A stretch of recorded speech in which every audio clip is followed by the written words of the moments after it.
فارس کے ایک چھوٹے سے گاؤں میں علی بابا نام کا ایک غریب لکڑی کاٹنے والا رہتا تھا۔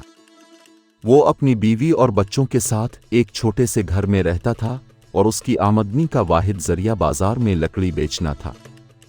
ایک دن جب وہ جنگل میں لکڑیاں کاٹ رہا تھا تو اس نے دیکھا کہ 40 چوروں کا ایک گروہ ایک بھاری بھرکم قافلے کے ساتھ آتا ہے۔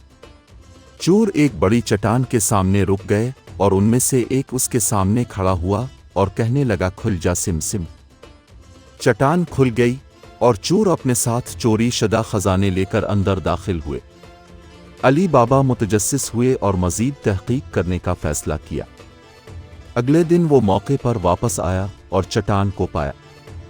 اس نے کہا، کھل جا سم سم، جیسے چور نے کیا تھا، اور چٹان کھل گئی۔ اندر خزانہ دیکھ کر اسے اپنی آنکھوں پر یقین نہیں آیا۔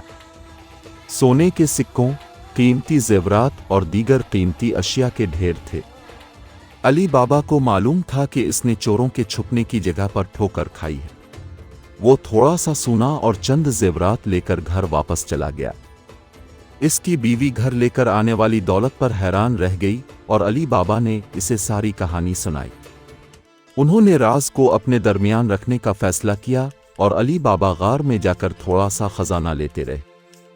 ایک دن علی بابا کا بھائی قاسم اس کے پاس آیا اور اس نے جو دولت جمع کی تھی اسے دیکھا۔ قاسم کو رشک آیا اور علی بابا سے پوچھا کہ اس نے سارا خزانہ کہاں سے لایا ہے۔ علی بابا نے ہچکچاہٹ کی لیکن بالآخر قاسم کو خفیہ کوڈ بتا دیا۔ دوسرے دن قاسم غار میں گیا اور اس نے جو خزانہ دیکھا اس پر وہ حیران رہ گیا۔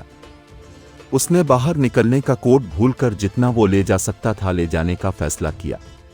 چور غار میں واپس آئے اور قاسم کو اندر پایا۔ انہوں نے اسے قتل کر دیا اور اس کی لاش کو غار کے اندر چھوڑ دیا۔ جب علی بابا نے اپنے بھائی کی لاش دریافت کی تو اسے معلوم ہوا کہ چوروں کو معلوم ہے کہ کوئی ان کے خزانے سے چوری کر رہا ہے۔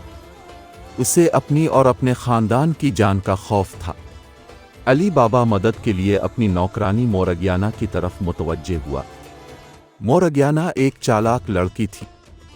اس نے چوروں کی شناخت اور انہیں مارنے کا منصوبہ بنایا۔ اس نے اپنے آپ کو ایک رقاصہ کا روپ دھارا اور اپنی خدمات پیش کرنے کا بہانہ کرتے ہوئے چوروں کے اڈے پر چلی گئی۔ چوروں نے اس کا استقبال کیا اور اسے اپنے لیے پرفارم کرنے کی دعوت دی۔ کارکردگی کا مظاہرہ کرتے ہوئے مورگیانہ نے ہر چور کی شناخت خفیہ طور پر ان کے گھروں کو ایک خاص علامت سے کر کے کی۔ اس رات جب چور سو رہے تھے، مورگیانہ نے ان کے برتنوں میں ابلتا ہوا تیل ڈالا، جس سے لیڈر کے علاوہ سب ہلاک ہو گئے۔ اگلی صبح جب چور اپنے اڈے پر واپس نہ آئے تو لیڈر تفتیش کرنے گیا۔ اس نے اپنے گھر پر نشان دیکھا اور محسوس کیا کہ کسی نے ان کا راز دریافت کر لیا ہے۔ وہ بھاگ گیا، پھر کبھی نظر نہیں آئے گا۔ چوروں کے جانے کے بعد علی بابا اور مورگیانہ غار میں گئے اور وہ سارا خزانہ لے گئے جو وہ لے جا سکتے تھے۔ وہ گھر واپس آئے اور اپنا مال غریبوں اور مسکینوں کے ساتھ بانٹ دیا۔ اس دن سے غار کا راز علی بابا اور مورگیانہ کے پاس رہا۔ علی بابا اور 40 چوروں کی کہانی ایک لیجنڈ بن گئی جو نسلوں تک سنائی جاتی رہی، اور علی بابا ایک ایسے ہیرو کے طور پر مشہور ہوئے جس نے چوروں کو مات دی اور اپنے لوگوں کی مدد کی۔